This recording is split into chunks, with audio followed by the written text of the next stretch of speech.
कुलदीप कुमार जी जो हमेशा कहते हैं, कुलदीप कुमार जी, हाँ आप बहुत कुछ बोलना चाह रहे हैं, आप शांत हैं, बोलिए सर। आनंद जी आ रहा हूं वापस।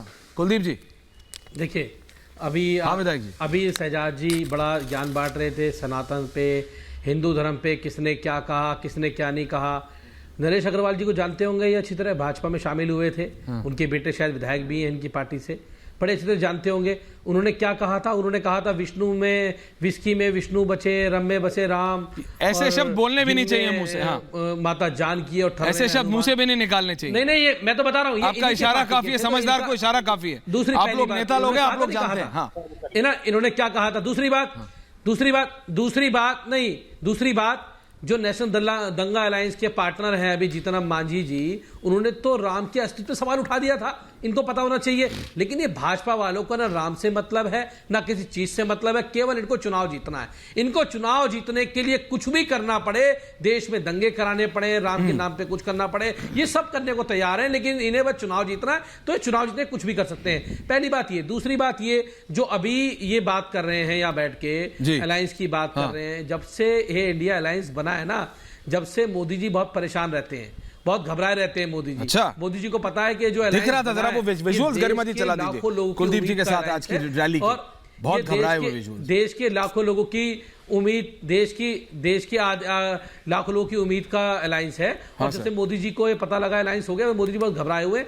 दिख रहा है, आप बात जब करते हो तो बताई देते हो कितने घबराए हुए हैं। तो ये फ्री फंड का ज्ञान ना दे। और दूसरी बात, अभी भाटी जी ने स्पष्ट कहा कि केंद्रीय मंत्री का बेटा 100 करोड़ रुपए की रिश्वत मांग रहा है। अकाउंट में पैसे ट्रांसफर करा रहा है। इन्वेस्टिगेशन होनी चाहिए। घर में तकिया रख के सो रही है क्योंकि मोदी जी का आदेश नहीं आया। वो किसी और पार्टी में नहीं है। अगर वो किसी और पार्टी में होते तो अब तक तो उठ के घर पता नहीं कहां से कहां पहुंच जाते। वो भी उठ जाते, उनके 100 की चेन उठ जाती, पूछताछ हो रही होती। यही चेहरा है भारतीय जनता पार्टी का। जो भ्रष्टाचार करने वाले सारे भाजपा में बैठे हुए हैं, और जो ईमानदार लोग हैं उनको जेल में बैठाया हुआ है क्योंकि वो भाजपा में शामिल नहीं हुए। अगर वो भाजपा में शामिल हो जाए ईमानदार लोग, आज मनीष सिसोदिया जेल के अंदर है, कोई सबूत नहीं है, कोई मनी ट्रेल नहीं है, फिर भी वो जेल के अंदर है। उन्होंने लाखों बच्चों को अच्छे एजुकेशन दी, अच्छी शिक्षा दी, आज वो जेल के अंदर है। संजय सिंह जी मोदी से सवाल पूछते हैं, आज वो जेल के अंदर है क्योंकि मोदी सवाल पूछते हैं, वो अडानी के रिश्तों में सवाल उठाते हैं। और स्पष्ट हो गया कि जो भाजपा के अंदर है वो लोग करोड़ों रुपए से देश को लूट रहे हैं, हजारों करोड़ रुपए का घोटाला कर रहे हैं और देश की संपत्तियों को बेच रहे हैं अडानी के हाथों में। लेकिन वो इसलिए नहीं पकड़े जाएंगे क्योंकि वो भारतीय जनता पार्टी के केंद्रीय मंत्री के बेटे हैं और किसी सीबीआई और ईडी की औकात नहीं है कि उसके घर की तरफ मुंह करके किसी पुलिस की औकात नहीं है। ये एक वीडियो है और वीडियो पे वीडियो आज भी एक तीसरी वीडियो आई है। चले गए तो मोदी जी उल्टा टांग देंगे। समझ गया कुलदीप जी, आज भी एक और वीडियो आई है। हम इस वीडियो की पुष्टि नहीं करते, बट इन्वेस्टिगेशन तो होना चाहिए शहजाद। हाँ, इन्वेस्टिगेशन तो होना चाहिए। आज एक व्यक्ति है, वो कह रहा है जैसे वो छत्तीसगढ़ महादेव ऐप में एक शुभम सोनी आया था ना, आजकल लोग सुओ मोटो वीडियो बनाने लगे। उसमें शुभम सोनी आया था अपने आप कहने के लिए कि मेरा है महादेव ऐप। यहाँ एक व्यक्ति आया कह रहा है कि ये जो व्यक्ति है मंत्री जी के बेटे, इनसे मैं बात कर रहा था और मेरी यहाँ कनाडा में फलाना है ढिकाना है, खेत है, मैं इसकी खेती करता हूँ और फलाना करता हूँ ढिकाना करता हूँ। मैं कह रहा हूँ इन्वेस्टिगेशन तो होनी चाहिए। अगर ये डीप फेक है, जो कि एलिगेशन आया कि ये डीप फेक है और ये गलत है, तो इन्वेस्टिगेशन तो हो, ताकि जब आम आदमी पार्टी, समाजवादी पार्टी और कांग्रेस उंगली उठाए तो उन्हें जवाब मिले। देखिए, सबसे पहले तो शुभम सोनी की जो वीडियो आई, उसने तो स्वयं वीडियो बनाई है और वो उसको स्वीकार रहा है। अब उसकी तुलना ऐसी वीडियो के साथ की जा रही है जहां पर जो व्यक्ति है वो कह रहा है ये मैं वीडियो में नहीं हूं। अगर इनको फिर भी लगता है कि इस वीडियो में कोई भी जांच करने लायक विषय है, तो अभी तक कितने लोगों ने इस पर शिकायत दर्ज करवा दी है?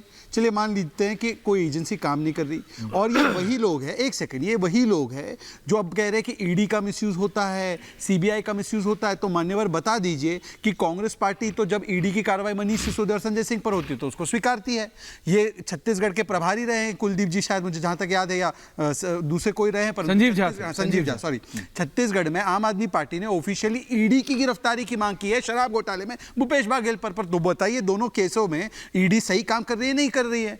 अच्छा, जहां तक विपक्षी नेताओं की बात है, तो विपक्षी नेताओं पर तो कार्रवाई की बात, अगर तुमसे जांच नहीं होती तो जांच करानी है, सोनिया गांधी को गिरफ्तार करो। मैं तो हर बार ये बात सुनाते रहता हूँ, क्या अरविंद केजरीवाल उस समय पर मांग करते थे, वो गलत करते थे तो उनको बोल दीजिए कि माफी मांगे, या कहे कि आज उन्होंने उस मांग को पीछे करने का काम किया। और जहां तक बात है तो कन्विक्शन हो चुका है। आप तो वीडियो कर रहे हैं ना, लालू प्रसाद यादव का 4 बार कन्विक्शन है, उनको भ्रष्टाचारी मानते कि नहीं मानते? एक बार तीनों से पूछ लीजिए, नहीं बोलेंगे इस पर छोड़ देते। अब आते हैं नरेश अग्रवाल पर। नरेश अग्रवाल ने वो बात कब कही थी? कुलदीप जी आ रहा हूं। उन्होंने वो बात तब कही थी जब वो समाजवादी पार्टी में थे, उसके बाद उन्होंने माफी भी मांगी।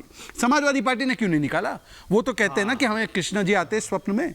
आज स्वामी प्रसाद जैसे मौर्य क्या भाजपा कह में रहे आ हैं? गए, एक सेकंड बीच में मत जैसे बोलिए, भाजपा बीच में में आ कोई गए, नहीं, बीच क्या होता है, बात रुक जाती है। मत बोलिए, कुलदीप जी आपके भी बीच में मैं किसी को नहीं बोलने बीच में दूंगा। मत अरे बोलिए, क्या बीच दोहरा में मत चरित्र बोलिए, तुम्हारा? बीच में मत बोलिए, क्या हाँ, दोहरा बीच में चरित्र मत सिद्धार्थ बोलिए, पूनावाला तुम्हारा? बीच में मत मतलब बोलिए, भाजपा में आ जाएगा, बीच में नहीं। बिल्कुल I गंगा get your डालेगा, point. I Qamar get your छाप से point. डालेगा। Relax. कुलदीप ये फ्लो टूट जाएगा कुलदीप पूरा जी, ना। आपने अपना पॉइंट बोला ना, वो फिर खराब हो जाता है। Thank you. अब देखिए, मैं तो इनसे जनता को डिसाइड करने मैं तो दीजिए, इनसे हाँ। पूछना चाह रहा हूँ, आचार्य आ रहा हूं। अगर उनको वो बयान उस समय पर स्वीकार्य नहीं था तो समाजवादी पार्टी ने तो उस समय कोई कार्रवाई की नहीं। उल्टा आज स्वामी प्रसाद मौर्य ने मां लक्ष्मी के बारे में, रामचरितमानस के बारे में, उदयनिधि स्टालिन ने सनातन और हिंदू के बारे में, कांग्रेस के अलग अलग नेताओं ने राम जी से लेकर राम जी का अस्तित्व नहीं कौन से कमरे में पैदा हुए, और इनके नेता गोपाल इटालिया ने क्या कहा? सत्संग में कौन जाते हैं, डैश डैश जाते हैं। आपको याद है वो बयान गोपाल इटालिया का?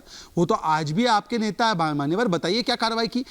ऑन रिकॉर्ड अरविंद केजरीवाल ने कहा कि मैं राम मंदिर नहीं जाऊंगा। नानी ने बोला है कि बाबरी मस्जिद गिराकर बनाए गए राम मंदिर में जाना नहीं है। ये ऑन रिकॉर्ड अरविंद केजरीवाल का बयान है। मनीष सिसोदिया का बयान है यूनिवर्सिटी बन जानी चाहिए। बताइए कभी ये कह सकते हैं वेटिकन में या मक्का मदीना में कुछ और बन जाए, परंतु हिंदुओं के सबसे धार्मिक स्थल पर बीच में नहीं। Relax relax relax relax verify करते हैं आप? नहीं, आप दोनों अपनी बात समाप्त नेशनल करो। चैनल पे बैठ के झूठ फैला रहे हैं। आनंद जी आ रहा हूं। ये दंगा अलायंस वाला व्यक्ति। एक सेकंड मनीष सिसोदिया का बयान आप निकाल लीजिए। झूठ। अगर उन्होंने कहा है कि अयोध्या नंबर एक में के झूठे हैं यूनिवर्सिटी वाजपेयी। या हेल्थ बनना, हॉस्पिटल बनना चाहिए ना कि मंदिर, अगर ऐसा नहीं कहा है, मैं सक्रिय राजनीति छोड़ दूंगा। अगर उन्होंने कहा है तो ये सक्रिय राजनीति छोड़ दिया। और आखिरी बात जल्दी कमलनाथ जी ने क्या कहा है अखिलेश के बारे में?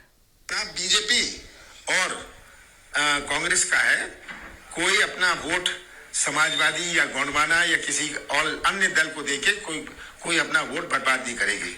मतलब अखिलेश को वोट देना वोट बर्बाद करना होता है। भाटी जी सुन रहे हैं? भाटी जी सुन रहे हैं आप? Everyone on it, Bhati ji, please. मुझे तो दुख होता है कि ओबीसी वर्ग के एक नेता के विषय में कांग्रेस के कमलनाथ ये बोलते रहते हैं। ओके, आचार्य